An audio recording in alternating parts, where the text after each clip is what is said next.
بسم الله الرحمن الرحيم. لقد كان لكم في رسول الله أسوة حسنة. وقال النبي صلى الله عليه وسلم: عليكم بسنتي وسنة الخلفاء الراشدين المهديين عضوا عليها بالنواجذ. وقال النبي صلى الله عليه وسلم: من أحب سنتي فقد أحبني ومن أحبني كان معي في الجنة، أو كما قال عليه الصلاة والسلام. اللہ جل جلالہ عم نوالہ نے اپنی لاشد لاریب کتاب قرآن مقدس میں ارشاد فرمایا: لقد كان لكم في رسول الله أسوة حسنة. تمہارے لیے اللہ کے رسول میں بہترین نمونہ ہے کہ تم اپنے ایمان کو، اپنے اعمال کو، اپنے اخلاق کو، اپنے گفتار و کردار کو، اپنے رات اور دن، صبح و شام کو حضرت محمد مصطفیٰ صلی اللہ علیہ وسلم کے جیسا بنائیں۔ قل ان کنتم تحبون اللہ فاتبعونی یحببکم اللہ، کہہ دو اگر تم اللہ سے محبت کا دعویٰ کرتے ہو، فاتبعونی، مجھ نبی محمد صلی اللہ علیہ وسلم کا اتباع کرو،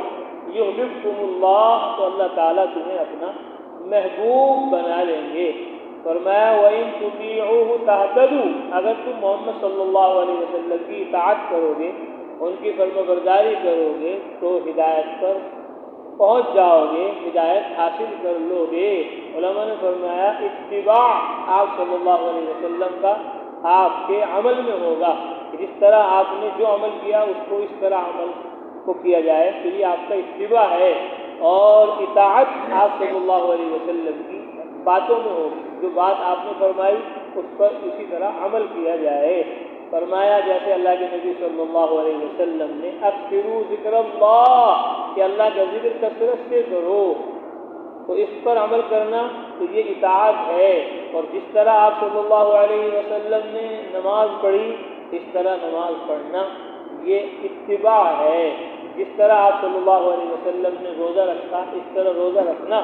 یہ اتباع ہے۔ جس طرح آپ صلی اللہ علیہ وسلم نے پگڑی باندھی اس طرح پگڑی باندھنا، جس طرح آپ صلی اللہ علیہ وسلم نے لنگی تہمد باندھا، قمیص پہنی اس طرح قمیص پہننا، یہ آپ صلی اللہ علیہ وسلم کا اتباع ہے۔ تو اتباع آپ صلی اللہ علیہ وسلم کے عمل میں ہوگا، اور اطاعت آپ صلی اللہ علیہ وسلم کی باتوں میں ہوگی، جیسے اللہ کے نبی نے فرمایا: اقرؤوا القرآن، قرآن پڑھو، فإنه يأتي يوم القيامة شفيعا لأصحابه، کہ قیامت میں یہ قرآن مقدس اپنے پڑھنے والے کے لیے سفارشی بن کر آئے گا۔ اب قرآن مقدس کو پڑھنا یہ آپ صلی اللہ علیہ وسلم کی اطاعت ہے، آپ صلی اللہ علیہ وسلم کی فرم برداری ہے، تو آپ کی اطاعت بھی ضروری ہے۔ وَمَن يُطِعِ اللَّهَ وَمَن يُطِعِ الرَّسُولَ، کہ جس نے اللہ کی اطاعت کی، رسول کی اطاعت کی، فقد فاز فوزا عظیما، وہ کامیاب ہو گیا، اس نے بڑی کامیابی حاصل کر لی۔ تو اطاعت بھی ضروری ہے اور اتباع اور پیروی بھی ضروری ہے آپ صلی اللہ علیہ وسلم کی۔ اس لیے آپ صلی اللہ علیہ وسلم کی سنتوں کو سیکھنا چاہیے، اور آپ صلی اللہ علیہ وسلم کی سنتوں کو یاد رکھنا چاہیے، اور آپ صلی اللہ علیہ وسلم کی سنتوں پر عمل کرنا چاہیے۔ اللہ کے نبی نے فرمایا: من احب سنتی فقد احبنی، جس نے میری سنت سے محبت کی اس نے مجھ سے محبت کی، ومن احبنی کان معی فی الجنہ، اور جس نے مجھ سے محبت کی وہ جنت میں میرے ساتھ داخل ہوگا۔ فرمایا رسول اللہ صلی اللہ علیہ وسلم نے: من تمسک بسنتی عند فساد امتی، کہ جس نے میری امت کے بگاڑ کے وقت، جب لوگ بدعت کو اختیار کر رہے ہیں، جب لوگ سنت کو چھوڑ رہے ہیں، جب لوگ نمازوں کو چھوڑ رہے ہیں، جب لوگ علم سے غفلت برت رہے ہیں، ذکر سے غفلت برت رہے ہیں، آخرت کو بھول رہے، بگاڑ کا ایک ماحول دنیا کے اندر قائم ہو رہا، تو اس بگڑے ہوئے ماحول میں جو میری سنت کو مضبوطی کے ساتھ تھامے گا، کوئی ٹوپی نہیں اوڑھ رہا ہے وہ ٹوپی اوڑھ رہا ہے، کوئی پگڑی نہیں باندھ رہا ہے وہ پگڑی باندھ رہا ہے، لوگ داڑھی نہیں رکھ رہے وہ داڑھی رکھ رہا ہے، لوگ ٹخنوں سے نیچے پاجامہ کر رہے وہ ٹخنوں سے اوپر پاجامہ کر رہا ہے، لوگ مسجدوں میں نہیں آ رہے وہ مسجدوں میں آ رہا، لوگ تعلیم میں نہیں بیٹھ رہے وہ تعلیم میں بیٹھ رہا، لوگ بیان میں نہیں بیٹھ رہے وہ بیان میں بیٹھ رہا، لوگ تبلیغ نہیں کر رہے وہ تبلیغ کر رہا، فرمایا میری امت کے بگاڑ کے وقت جو میری سنت کو مضبوطی کے ساتھ تھامے گا فَلَهُ أَجْرٌ مِّنْ شہید، اللہ تعالیٰ اس کو 100 شہیدوں کے برابر ثواب عطا کرتے ہیں۔ خون کا قطرہ شہید کا بعد میں زمین پہ گرتا ہے اور مغفرت اور بخشش اللہ تبارک و تعالیٰ اس کی پہلے فرما دیتے ہیں۔ تو اس لیے آپ صلی اللہ علیہ وسلم کی سنت کو بگاڑ اور فساد کے وقت زیادہ مضبوطی کے ساتھ اختیار کرنا چاہیے۔ اللہ کے نبی نے فرما دیا علیکم بسنتی، میری سنت تمہارے اوپر لازم ہے، وسنت الخلفاء الراشدین، اور میرے ہدایت یافتہ خلفاء راشدین ابو بکر عمر عثمان و علی رضوان اللہ تعالیٰ علیہ اجمعین کی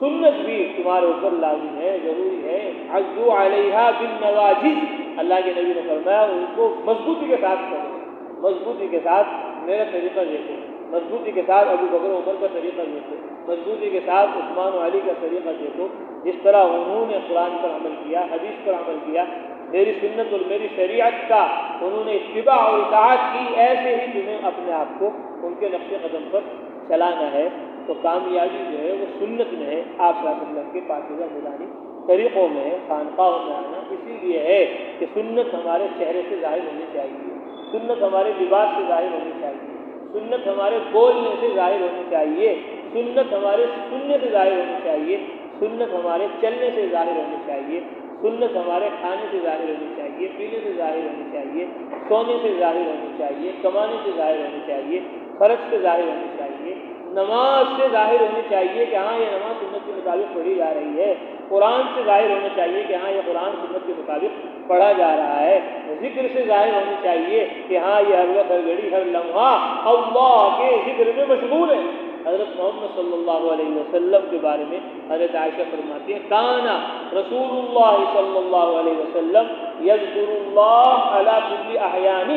اللہ کے نبی صلی اللہ علیہ وسلم ہر وقت ہر گھڑی ہر لمحہ اللہ کا ذکر کرتے تھے، اللہ کے نام میں، اس کے کام میں آپ صلی اللہ علیہ وسلم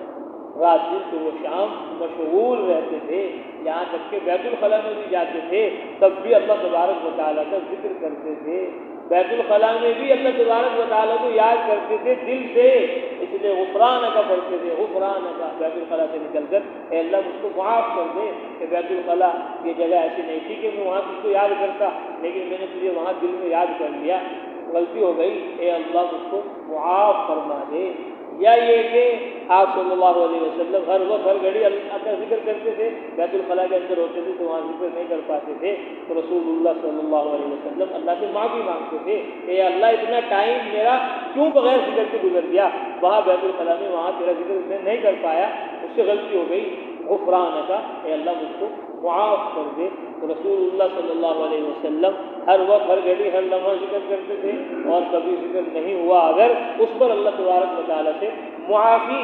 مانگتے تھے۔ تو معلوم یہ ہوا آدمی کو ہر وقت ہر گھڑی ہر لمحہ اللہ کے ذکر میں مشغول رہنا چاہیے، خانقاہ کے اندر ہفتے میں آنا، مہینے میں آنا، اور صبح و شام ذکر کرنا، یہ تو عادت کے لیے ہے کہ ہمیں عادت ہو جائے، بھائی 3 تسبیح پڑھو، تیسرے کلمے کی تسبیح، دوسرا درود شریف، استغفار، اور 12 تسبیح پڑھو، 2 لا الہ الا اللہ کی، اور 4 الا اللہ کی، اور 6 اللہ اللہ کی، اور 1 اللہ کی۔ یہ تسبیحات معمولات عادت کے لیے ہیں کہ ہمیں عادت ہو جائے، ہمیں عادت ہو جائے، ورنہ تو ذکر اس کی کوئی حد نہیں ہے، اس کی کوئی حد نہیں۔ اللہ فرماتے ہیں یا ایھا الذین آمنوا اذکروا اللہ ذکرا کثیرا، اے ایمان والو مسلمانوں اللہ تبارک و تعالیٰ کا ذکر خوب کرو، خوب ذکر کرو، کھڑے بھی ذکر کرو، بیٹھے بھی ذکر کرو، لیٹے بھی ذکر کرو، سوتے وقت بھی ذکر کرو، سو کر اٹھتے وقت بھی ذکر کرو، کھانے کے وقت بھی ذکر کرو، پینے کے وقت بھی ذکر کرو، پہننے کے وقت بھی ذکر کرو، بازار میں جانے کے وقت بھی ذکر کرو، صبح میں بھی ذکر کرو، شام میں بھی ذکر کرو، گرمی میں بھی ذکر کرو، سردی میں بھی ذکر کرو، برسات میں بھی ذکر کرو، ہوائیں چل رہی ہیں تب بھی ذکر کرو، بادل گرج رہے ہیں تب بھی ذکر کرو، بارش برس رہی ہے تب بھی اللہ تبارک و تعالیٰ کا ذکر کرو، خوشحالی میں تنگحالی میں، کوئی حال سفر کا، حضر کا، رات دن صبح شام کا ایسا نہیں ہونا چاہیے کہ تم اللہ کی یاد میں متوجہ نہ ہو تو ذکر دل سے بھی ہوتا ہے اور ذکر زبان سے بھی ہوتا ہے اور ذکر اعضاء اور جوارح سے بھی ہوتا ہے کہ زبان سے تو لا الہ الا اللہ پڑھنا ہے اور دل سے ہر وقت ہر گھڑی ہر لمحہ اللہ کی طرف متوجہ رہنا ہے کہ اللہ مجھے دیکھ رہے ہیں، میں مسجد میں ہوں اللہ مجھے دیکھ رہے ہیں، میں گھر میں ہوں اللہ مجھے دیکھ رہے ہیں، میں کمانے کھانے میں ہوں اللہ مجھے دیکھ رہے ہیں۔ الم یعلم بان اللہ یرا، کیا وہ نہیں جانتا اللہ تبارک و تعالیٰ اس کو دیکھ رہے ہیں۔ ان ربک لبالمرصاد، یقیناً تیرا رب ہاتھ میں ہے۔ اس طرح شکاری شکار کرتا ہے تو وہ متوجہ رہتا ہے شکار کی طرف، کب جانور آ رہا ہے کب شکار آ رہا ہے، فوراً اس کے اوپر وہ حملہ کرتا ہے، فوراً اس کے اوپر وہ جال پھینکتا ہے۔ ایسے ہی اللہ تبارک و تعالیٰ کی نگاہ ہے بندے پر، بار بار اللہ فرما رہے ہیں کہ اللہ تعالیٰ سمیع ہے، بصیر ہے، وہ سن بھی رہا ہے اور وہ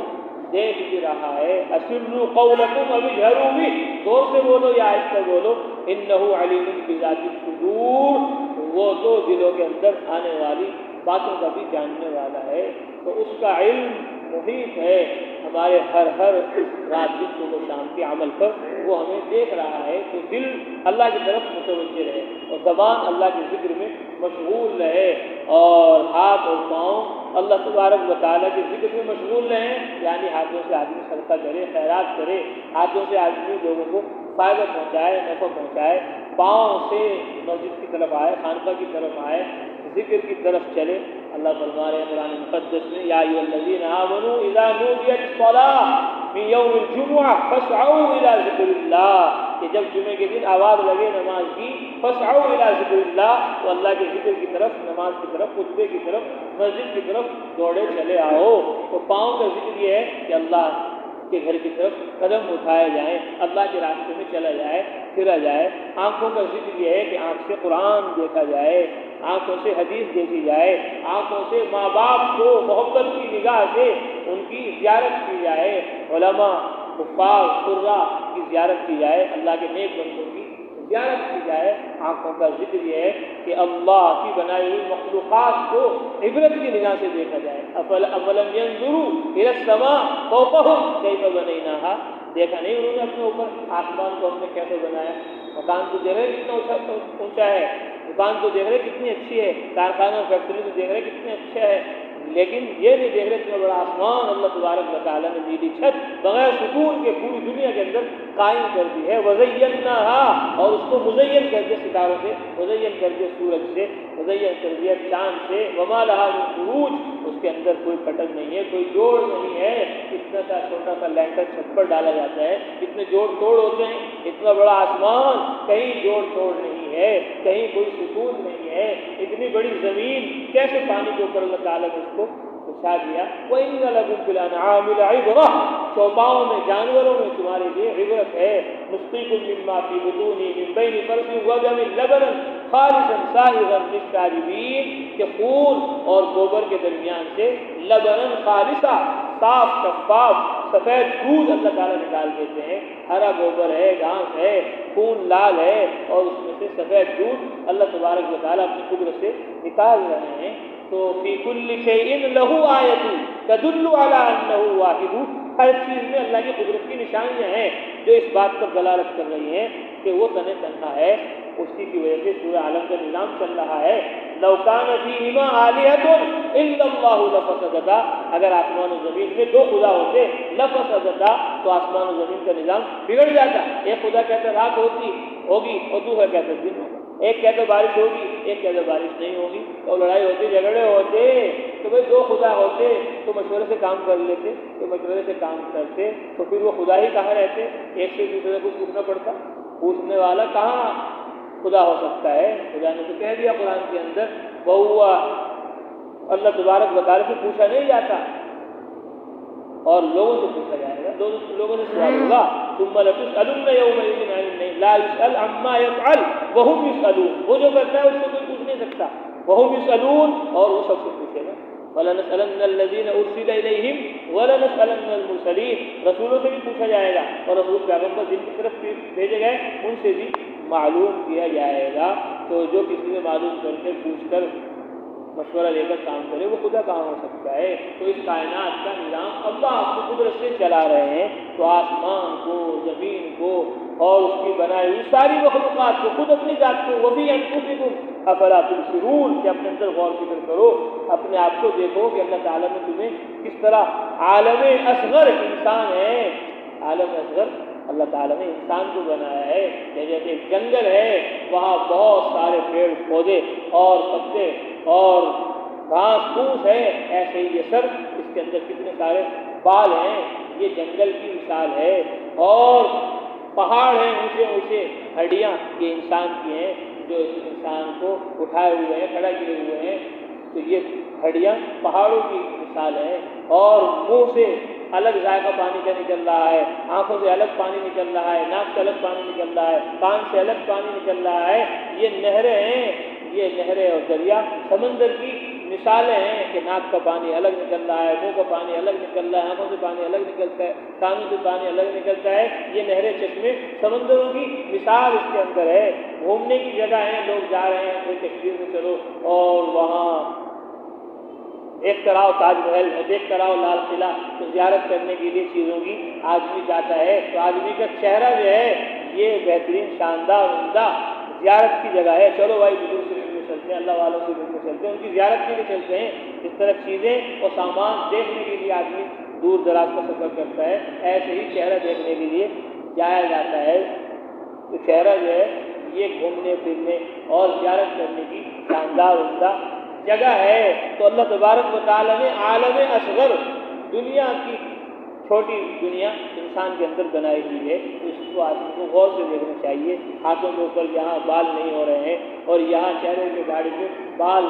بڑھ رہے ہیں، ناخن بڑھ رہے ہیں آدمی کے، تو یہ ساری چیزیں اللہ تبارک و تعالیٰ کی قدرت کی نشانیاں ہیں، جن کے اندر آدمی کو غور و فکر کر کر اللہ کو پہچاننا چاہیے۔ تو یہ آنکھوں کا ذکر ہے کہ آنکھوں سے اللہ کی بنائی مخلوقات کو دیکھو عبرت کی نگاہ سے، اور دل و دماغ کا ذکر یہ ہے کہ اس کو سوچو، یتفکرون فی خلق السماوات والارض، کہ مسلمان ایمان والے وہ ہیں جو آسمان زمین کے بننے میں غور و فکر کرتے ہیں، اور غور و فکر کر کے نتیجے پر پہنچتے ہیں ربنا ما خلقت ھذا باطلا، اے اللہ یہ آسمان زمین کا نظام آپ نے بیکار نہیں بنایا، سبحانک، آپ کی ذات پاک ہے، بے عیب ہے، آپ کے سارے کام بے عیب ہیں، یہ آسمان زمین آپ نے یوں ہی بیکار نہیں بنایا، بلکہ آسمان زمین اس لیے بنایا تاکہ ہم یہاں رہ کر جہنم سے بچیں، ہم یہاں رہ کر جنت کو حاصل کریں، ہم یہاں رہ کر قرآن حدیث پر عمل کر کر تجھے راضی کریں، ہم یہاں گناہوں کو نافرمانی کو چھوڑ کر تیرے غصے عذاب سے بچ جائیں، سبحانک، آپ کی ذات پاک ہے، وقنا عذاب النار، اے اللہ آپ ہمیں دوزخ سے عذاب سے بچا لیجئے، ربنا انک من تدخل النار فقد اخزیتہ، اے اللہ جس کو آپ نے دوزخ میں داخل کر دیا فقد اخزیتہ، اس کو تو آپ نے رسوا کر دیا، ذلیل کر دیا، رسوا ذلیل فقیر و غریب مسکین نہیں ہے، رسوا ذلیل وہ نہیں ہے جس کے پاس باب نہیں، چیزیں نہیں، عزت والا وہ نہیں ہے جس کے پاس مال ہے، دولت ہے، حکومت ہے، بادشاہت ہے، نہیں، ذلت والا وہ ہے جو جہنم میں چلا گیا، عزت والا وہ ہے جو جنت میں چلا گیا، چاہے اس کے پاس مال نہ ہو، دولت نہ ہو، روپیہ پیسہ نہ ہو، اس لیے اللہ کے نبی نے فرما دیا غریب مالداروں کے 500 سال پہلے جنت کے اندر چلے جائیں گے۔ تو اے اللہ ذلیل و رسوا وہ ہے جس کو آپ دوزخ میں داخل کرتے ہیں، وما للظالمین من انصار، اور ظالموں کا کوئی مددگار نہیں ہے، جو کفر کریں گے، شرک کریں گے، جہالت اور غفلت بددینی بے دینی میں پڑیں گے، ان کو اللہ کے عذاب سے پکڑتے غصے سے کوئی بچانے والا نہیں، اس لیے اپنے آپ کو ظلم سے بچانا چاہیے، شرک سے بچانا چاہیے، کفر سے بچانا چاہیے، اور ہر وقت ہر گھڑی ہر لمحہ اپنے مولا کے ذکر میں، اس کے شکر میں مشغول رہنا چاہیے۔ یا ایھا الناس اذکروا نعمت اللہ علیکم، لوگوں اللہ کی نعمتوں کو یاد کرتے رہا کرو، هل من خالق غیر اللہ، ہے کوئی اللہ کے علاوہ، یرزقکم من السماء والارض، جو آسمان و زمین سے تمہیں روزی دے، آسمانوں سے پانی برسائے اور زمینوں سے غلہ اگائے، لا الہ الا ہو، کوئی نہیں ہے اس کے سوا، فانا توفکون، پھر تم اس کو چھوڑ کر کہاں بھٹکے جا رہے ہو، اس سے اپنا تعلق کیوں مضبوط نہیں کرتے؟ تو اس کا تعلق مضبوط دل میں جب آئے گا، جب اس کا ذکر ہم کثرت سے کریں گے۔ اللہ کے نبی نے فرما دیا من اکثر ذکر اللہ، جس نے اللہ کا ذکر کثرت سے کیا، فقط بری من النفاق، وہ نفاق سے بری ہے، اللہ تعالیٰ اس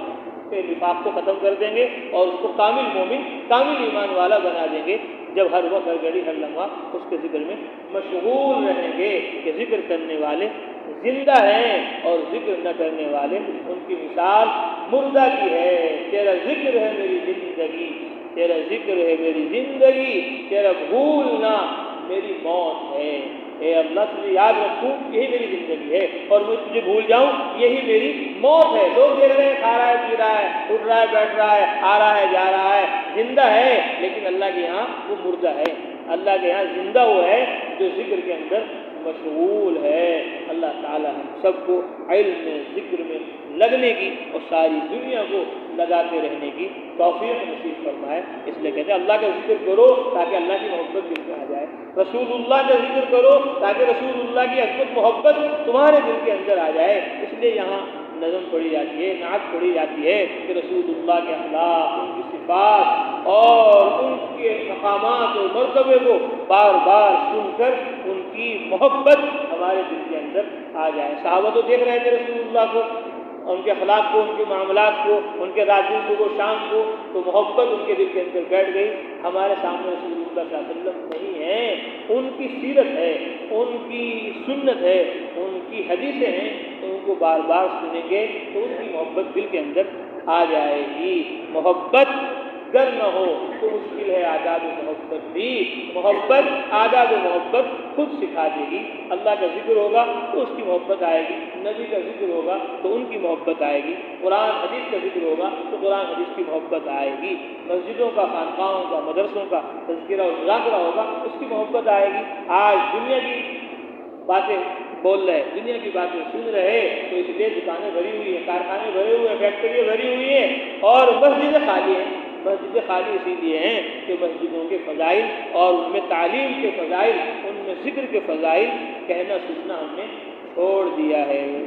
اب جو تسبیح لا الہ الا اللہ کی اس توجہ اور دھیان کے ساتھ پڑھیں گے کہ اللہ کا ہر غیر ہمارے دل سے نکل رہا ہے، اللہ کی عظمت، اس کی محبت، اس کا یقین ہمارے دل میں آ رہا ہے، درمیان میں محمد رسول اللہ صلی اللہ علیہ وسلم، اس توجہ دھیان کے ساتھ پڑھیں گے کہ جو علم، جو ذکر، جو خانقاہ، جو مدرسہ تبلیغ ہمیں ملی یہ رسول اللہ کی برکت سے ملی۔ اے اللہ ان کو ان کی اپنی شان شان بہترین بدلہ عطا فرما، اور ان اللہ کی چار تسبیح اس توجہ اور دھیان کے ساتھ